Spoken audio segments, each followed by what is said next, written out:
মাত্র একজনের বিয়ের খবর দেখে আমার তো হাসতে হাসতে গড়াগড়ি খাচ্ছি, আর আমার মেয়ে বলছে মা মন খারাপ করো না, মন খারাপ করো না।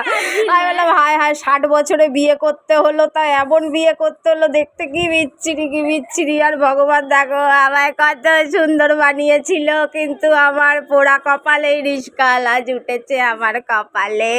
10 বছরে একটা রূপোর গয়নাও পেলাম না। হায় আমার পোড়া কপাল, একটা ব্যাংকের অ্যাকাউন্টও নেই। কদিন পরে রাস্তায় বসে দে দে, ভগবানকে নাম পে দে দে, আল্লাহকে নাম পে দে দে। হ্যাঁ থ্যাংক ইউ, ওই পয়সা কই, থ্যাংক ইউ। আরও বলছে মা তুমি কষ্ট পেও না, দুঃখ পেও না।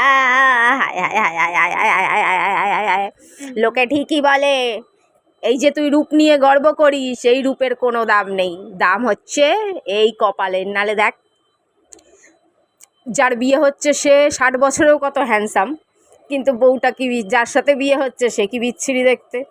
তাহলে কি কথা থাকলো, রূপের কোনো দাম নাই, সবই কপালের দাম। কপালের দাম আছে, কপাল ভালো থাকলে সব ভালো, রূপ দিয়ে কিচ্ছু হবে না।